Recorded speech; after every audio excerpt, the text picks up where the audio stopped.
科學館課程簡介：設計與科學課目錄。本次介紹將涵蓋以下3個部分：一、課程總覽；二、課程特色；三、課後擴展。課程總覽。本課程將在科學館的獨特環境中展開，讓學生親身探索科學館的豐富館藏，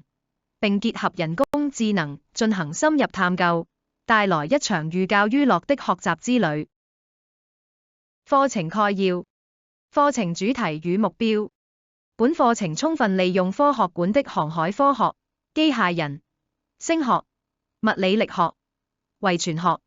環保、數據科學和電學及電磁學等展廳，將生活中的科學現象融入教學。學生將通過互動式學習和實踐活動，探索科學、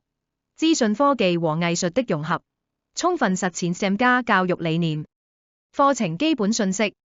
課程評核每班約21人一班，每週6節，科學3節，視藝2節，資訊科技1節。於科學館授課，需自備電腦 Windows 系統、滑鼠、充電器。但課堂需帶備電話。課程動態性：課程內容會根據科學館的期間展館進行調整，讓學生接觸最新的科學技術與知識，並保持學習的新鮮感與前沿性。學生在參觀不同展間時，參與與教學主題相符的活動，突破傳統學習模式，提升學習效果。課程總覽。初一課程學習範疇：設計與科學，學習 Python、ESP32，並透過不同的電子模塊、感測器，實現創意作品等智慧控制類應用。使用 OpenCV 電腦視覺進行人臉識別等的實際應用。資訊科技，學習 CorelDRAW 繪圖軟件，設計簡單的平面結構。視覺藝術，學習鐳射切割機，通過學習繪圖軟件，學習如何正確使用鐳射切割機，發揮創意設計出藝術小品。初二課程學習範疇：設計與科學，學習 HuskyLens AI MediaPipe，人工智能，探索大型語言模型處理與動作識別技術，讓學生掌握 AI 核心技能，實現跨領域創新應用。資訊科技，學習 3D 建模，使用進階繪圖軟件，繪製 3D 立體模型，製作機械結構元件。視覺藝術，學習 3D 打印機及鐳射切割機，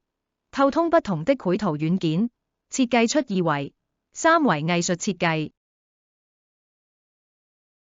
課程特色。課程特色：一、在課程中，學生會參觀科學館內不同的展館，利用館藏及資源，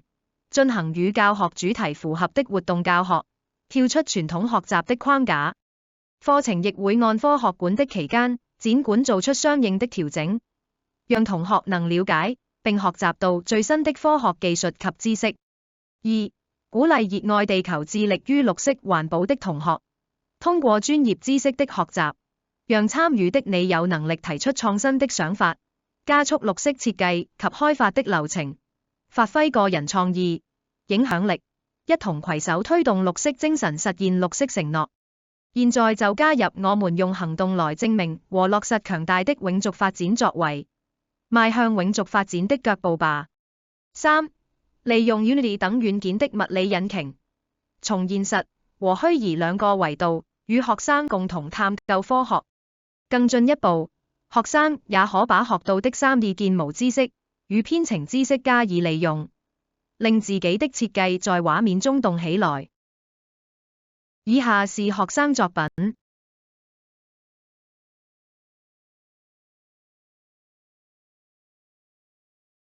課後擴展，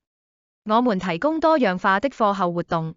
包括智慧型移動機械人、綠色生活訓練挑戰營以及智能人形機器人等聯課項目，旨在為學生打造延伸學習的機會。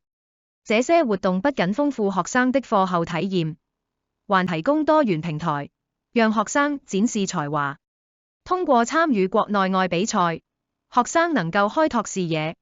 同時培養團隊精神，提升學習能力，並在做事的態度上獲得顯著進步，從而實現全面成長。